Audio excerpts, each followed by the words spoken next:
എൻ്റെ എക്സ്പ്രഷൻ കണ്ടപ്പോൾ മനസ്സിലായി ഇവിടുത്തെ ഫേമസ് സാധനമാണ് കറിവേഴ്സ്. അത് കഴിച്ചപ്പോഴാണ് എൻ്റെ എക്സ്പ്രഷൻ അങ്ങനെ ആയത്.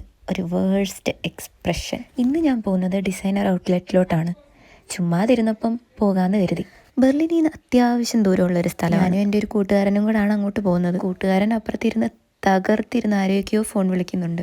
ബ്രിട്ടീഷ് കാലഘട്ടത്തിലെ ട്രെയിൻ പോലെയുണ്ട്. പിന്നെ അവിടെ നിന്ന് ഇറങ്ങി ഒരു ബസ് പിടിച്ചപ്പോഴും അതിമനോഹരമായ യാത്ര. ഇതാണ് ഡിസൈനർ ഔട്ട്ലെറ്റ്. ഇവിടെ എന്താണ് ഉള്ളതെന്ന് വെച്ചാൽ ഹൈ എൻഡ് പ്രോഡക്ട്സുകൾ എല്ലാം A to Z. Bag, cloth, shoes, അങ്ങനെ എല്ലാം. എന്നെ അഗാധമായി ആകർഷിച്ചത് ഇവിടുത്തെ പൂക്കളും സ്റ്റാച്യൂവും. അതായത് പിന്നെ ഇവിടെ വന്നതല്ലേ എന്തെങ്കിലും മേടിക്കണമല്ലോ എന്ന് വിചാരിച്ച് മേടിച്ചതാണ് ഇത് എന്ന് പറഞ്ഞാൽ സോസേജിൻ്റെ അകത്ത് സോസും കാര്യങ്ങളൊക്കെ ഒഴിക്കുന്നതാണ്. എനിക്കങ്ങോട്ട് ഇഷ്ടപ്പെട്ടില്ല, ഭയങ്കര പുളിയായിരുന്നു.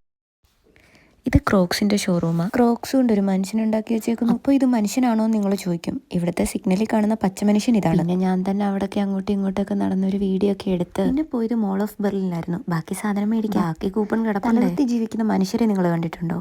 പക്ഷേ ഇവിടെ ഒരു പ്രതിമയുണ്ട്, നോക്ക്.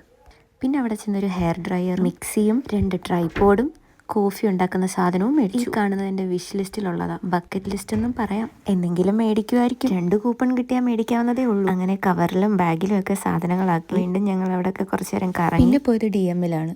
DMൽ ചെന്നപ്പോൾ ഈ സാധനങ്ങളൊക്കെ കണ്ടപ്പോഴത്തേക്ക് എൻ്റെ എല്ലാ കൺട്രോളും പോയി. ഒരുമാതിരിപ്പെട്ട എല്ലാ ബ്രാൻഡുകളും ഇവിടെ ഉണ്ട്. അതൊക്കെ മേടിച്ച് ഞാനതൊന്നും മേടിച്ചില്ല. കൂപ്പണിലുള്ള എല്ലാ സാധനങ്ങളും മേടിച്ച് സംതൃപ്തയായി. അപ്പം എല്ലാം പറഞ്ഞ പോലെ ബായ്.